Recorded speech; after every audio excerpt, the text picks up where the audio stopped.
The future of the AV1 codec looks optimistic. AV1 is a relatively new video codec designed for video streams. It offers significant advantages over the currently more common AVC, H264, and HEVC, H265, codecs. First, AV1 is free and open source, unlike the other options, as it comes from the Alliance for Open Media, AO Media, created in 2015 with the explicit goal of creating an open alternative.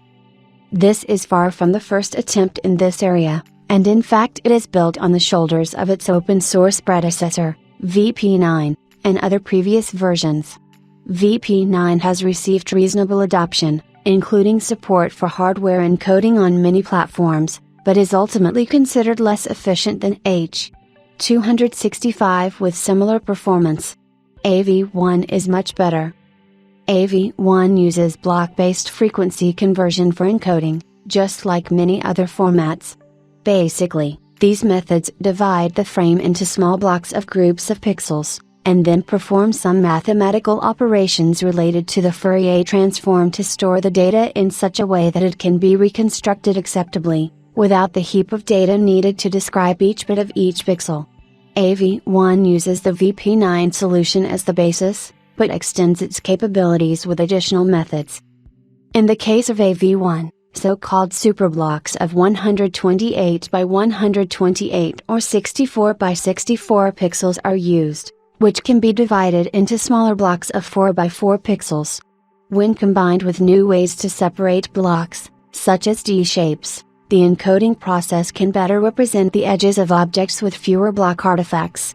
All this leads to the fact that the video stream requires a lower bitrate, and therefore bandwidth, for a given target image quality, or a more beautiful image with the same bitrate compared to other codecs.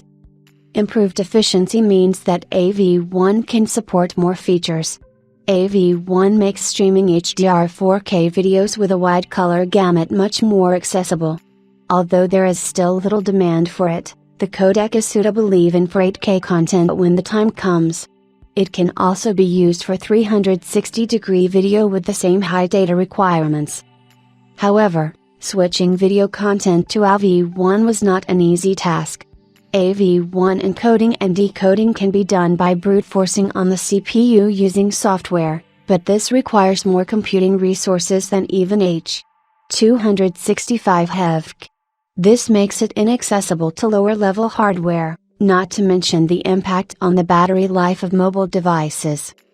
However, recently several platforms have started to include hardware encoding and decoding for AV1.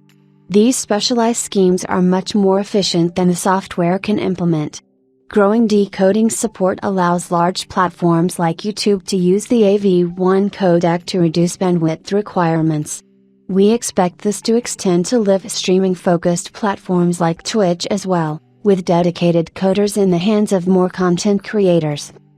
AV1 decoding is supported in hardware by AMD RDNA 2 GPUs, except for the 6500 XT based on Navi 24, NVIDIA GeForce 30 and 40 series GPUs, Intel's and Arc GPUs, as well as mobile chips such as Samsung Exynos 2100 and 2200, various MediaTek Dimensity SoCs, and Google Tensor processor. Qualcomm is not on this list, but has indicated that the codec will be supported in its Snapdragon chips starting in 2023. The future of the AV1 codec looks optimistic.